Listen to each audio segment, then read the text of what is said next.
अस्सलाम वालेकुम मेरी यूट्यूब फैमिली। उम्मीद करती हूँ कि आप सब खैरियत से होंगे। आज मैं आपके लिए लेके आई हूँ बहुत ही मज़ेदार सफ़ेद चावलों की खीर की रेसिपी। तो इसको बनाना बहुत ही आसान है। यहाँ पे मैंने ले लिए है आधा किलो सफ़ेद चावल। तो आप कोई भी चावल ले सकते हैं। और यहाँ पे मेरे पास है 5 लीटर दूध, और दूध को मैंने जो है वो पहले से बॉईल करके रख लिया है। और अब जो ये चावल हैं जिनको मैंने 6 घंटे पहले भिगो के रख दिया था, अब इन चावलों को मैंने इस दूध के अंदर डाल लिया है। ये आप देख सकते हैं।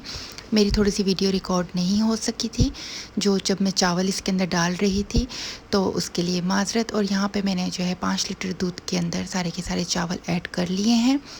और अब जो है वो मैं इसे अच्छे से मिक्स कर लूँगी, और टाइम टू टाइम इसे मैं चेक करती रहूँगी कि चावल जो है वो नीचे लगे ना। तो अब जो है वो हमने चावलों को अच्छी तरह से इस दूध के अंदर एकजा कर लेना है। आप अगर चाहें तो आप इसमें थोड़ा पानी भी ऐड कर सकते हैं। मैंने यहाँ पे पानी का इस्तेमाल नहीं किया है। तो आधा किलो चावल के अंदर मैं 5 लीटर जो है वो दूध मैंने यूज़ किया है। और ये आप देख सकते हैं कि ये चावल जो है वो थोड़े से फूल चुके हैं, क्योंकि ये 6 घंटे पहले से भिगो के रखे हुए थे। और अब जो है वो इसमें साथ में बॉयल आना भी शुरू हो चुका है। और मेरी वीडियो जो है वो थोड़ी सी सही नहीं बनी है इस रेसिपी के लिए, तो उसके लिए भी मैं माज़रत चाहती हूँ। तो यहाँ पे जो है वो आप देख सकते हैं कि ये दूध थोड़ा सा कम हो चुका है, और मगर इसके अंदर जो है वो चावल अभी तक थोड़े से साबुत ही हैं। तो हम जब चावल के अंदर चम्मच चलाएंगे टाइम टू टाइम, तो हम जो है वो इसे इस तरह से देचके के किनारों के साथ लगा लगा के चावल को तोड़ लेंगे, क्योंकि चावल ऑलरेडी गल चुका है। और हमने बिल्कुल इसको जो है वो इसके अंदर मिक्स कर लेना है जिस तरह खीर के अंदर होता है। तो ये आप देख सकते हैं कि ये अच्छे से जो है वो इसके अंदर मिक्स हो रहा है। और हमने जो है वो जब तक इसके अंदर जो डालने के लिए इलायचियाँ वगैरह है उसको पीस लेते हैं। तो आप चाहें तो आप इसमें साबुत इलायची भी डाल सकते हैं, खाली उनके मुंह खोल के। तो मैं इसमें पाउडर इलायची का यूज़ कर रही हूँ। यहाँ पे मैंने कुछ इलायचियाँ ले ली थी और इनको जो है मैंने पाउडर बना लिया। और अब मैं इसके अंदर जो है वो ऐड कर चुकी हूँ, और अब इसे अच्छे से मिक्स कर लूँगी। जब दूध की क्वांटिटी थोड़ी सी कम हो जाए तो ही आपने इसके अंदर इलायचियाँ ऐड करनी है।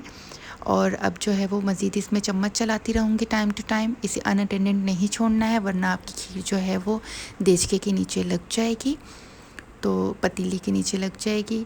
हम देचका कहते हैं। और यहाँ पे मेरे पास कुछ ड्राई नट्स हैं, जो कि पिस्ता और बादाम है, और खोपरा भी है। खोपरा यहाँ पे मैं रखना भूल गई थी। ये जो है ये गार्निशिंग के लिए मैं यूज़ करूँगी इस साइड वाले। और बाकी जो है वो ये यहाँ पे ये देख सकते हैं आप कि इसकी क्वांटिटी थोड़ी सी कम हो चुकी है, और कम हो चुकी है। तो अब जो है वो मैं इसके अंदर केवड़ा एसेंस जो है वो ऐड कर लूँगी। आपकी मर्ज़ी है, अगर आप ऐड करना चाहते हैं उससे ये होगा कि बिल्कुल बाज़ार जैसी खीर का टेस्ट देगा। तो इसके अंदर मैं ये केवड़ा एसेंस जो है वो 1 टीस्पून के करीब ऐड कर रही हूँ। ज़्यादा इसमें मैं ऐड नहीं कर रही, क्योंकि अगर इसकी खुशबू बहुत ज़्यादा कर देंगे तो भी वो अच्छा नहीं लगता है। तो हम ऑलरेडी इसके अंदर इलायचियाँ भी ऐड कर चुके हैं। तो अब जो है मैं इसे अच्छे से मिक्स कर लूँगी। और मैंने केवड़ा एसेंस ऐड करने के बाद जो है वो हम इसमें शुगर ऐड करेंगे। पहले हमने इसमें शुगर ऐड नहीं करनी है। और अब मैं इसे जो है वो 5 से 10 मिनट मज़ीद पका लूँगी। फिर मैं इसके अंदर जो है वो ये यहाँ पे मेरे पास जो है वो 5 लीटर दूध और आधा किलो चावल हैं, और इसके अंदर मैं जो है वो तकरीबन 7 कप के करीब शुगर ऐड करूँगी। शुगर आप अपनी मर्ज़ी से ऐड कर सकते हैं। अगर आप ज़्यादा खाना पसंद करते हैं तो आप ज़्यादा ऐड कर लीजिए। तो मैं यहाँ पे जो है वो नॉर्मल मिठाई इस्तेमाल कर रही हूँ, तो इस वजह से मुझे जस्ट 7 कप ही इसमें चाहिए होंगे। तो यहाँ पे जो है वो 7 कप तकरीबन मेरे हो चुके हैं।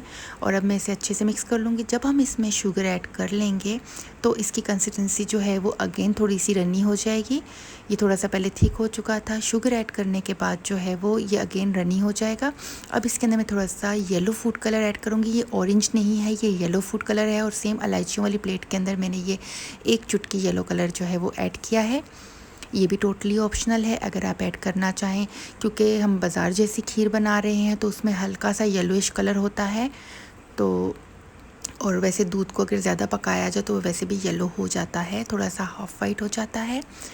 तो यहाँ पे ये आप देख सकते हैं कि ये अभी थोड़ी सी रनी सी हो गई है, तो हम इसे मज़ीद पकाते जाएंगे। और अब इसके अंदर मैं ड्राई नट्स जितने भी मेरे पास जो हैं, ये मैंने बादाम डाल दिए इसके अंदर। और इसके बाद ही मैंने इसके अंदर ये पिस्ताशियो ऐड कर लिए हैं। और ये आप ज़्यादा या कम भी इस्तेमाल कर सकते हैं, मेरे पास इतनी ज़्यादा क्वांटिटी में नहीं है।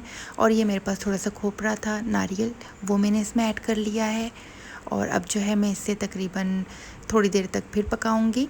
और खीर की जो कंसिस्टेंसी है वो इससे थोड़ी सी थिक होनी चाहिए, क्योंकि ये बाद में जब जो है वो हम चूल्हा फ्लेम बंद करेंगे तो ये थोड़ी सी और थिक हो जाएगी।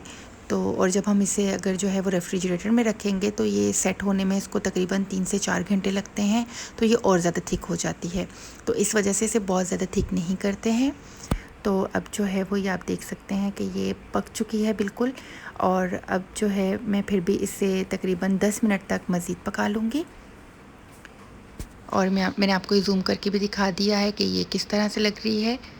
आप इसमें चावलों को जो है वो मिक्सचर के अंदर ब्लेंड करके नहीं डालिएगा, उससे जो है वो खीर का जायका ख़राब हो जाता है, वो फिर एक फिरनी टाइप हो जाती है, वो खीर नहीं रहती है। तो ये आप देख सकते हैं कि ये इसके ऊपर जो है वो ये बलाई टाइप की आ चुकी है। अब मैं चम्मच चला के इसको सारे को अच्छे से फिर से मिक्स कर लूँगी। और अब जो है वो इसकी क्वांटिटी थोड़ी सी कम हो चुकी है, क्योंकि ये साथ साथ जो है वो मिल्क जो है वो ड्राई हो रहा है। व्यूअर्स, आप ये देख सकते हैं कि इस खीर को बनाना कितना ही आसान काम है और ये कोई भी बना सकता है आराम से। तो अब जो है इसे चलें डिश आउट करती हूँ। तो मैं अलग अलग जो है वो बाउल्स के अंदर इसे डाल रही हूँ, क्योंकि एक जाएगा रिलेटिव्स के यहाँ और एक जो है वो हम अपनी अफ्तार के लिए रखेंगे, क्योंकि आज घर में सबका रोज़ा है।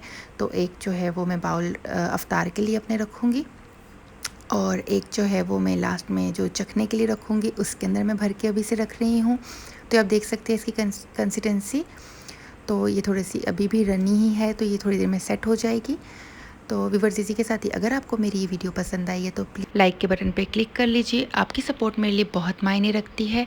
और अगर अभी तक आपने मेरे चैनल को सब्सक्राइब नहीं किया है तो प्लीज़ मेरे चैनल को सब्सक्राइब कर लीजिए और बेल आइकन को प्रेस कर लीजिए। तो यहाँ पे जो है वो ये मैंने सारे बाउल्स के अंदर डाल ली है। अब मैं इसके ऊपर जो है ये डेकोरेशन कर लेती हूँ। आप चाहें तो आप जो है वो डेकोरेशन कर लें, अगर आप ना चाहें तो आप ना करें, ये टोटली ऑप्शनल है। इससे जो है वो थोड़ी सी अच्छी लगेगी, इस वजह से मैं इसके ऊपर जो है वो डेकोरेशन कर रही हूँ इस तरह से। तो इसी के साथ ये बहुत मज़े की बनी थी, क्योंकि मैं इसमें आवाज़ जो है वो बाद में ऐड कर रही हूँ और मेरी वीडियो थोड़ी सी ख़राब हो चुकी थी और सही तरीके से जो है वो ये इसकी फ़िल्मिंग नहीं हो सकी थी। तो उसके लिए मैं आपसे बहुत ज़्यादा माज़रत चाहती हूँ। तो ये देखिए, ये मैंने अपने अफ्तार के लिए रखी है और बाकी ये देखिए बन के तैयार हो चुकी है। और अब जो है ये मैं अफ्तार के टाइम पे जो है इसे टेस्ट कर रही हूँ। तो व्यूअर्स, इसी के साथ ही मुझे दीजिए इजाज़त। इंशाल्लाह ताला एक नई और इजी रेसिपी लेके दोबारा हाज़िर होती हूँ। तब तक के लिए अपना बहुत ख्याल रखिएगा। अल्लाह हाफ़िज़, फ़ी अमानिल्लाह। दुआओं में याद रखिएगा।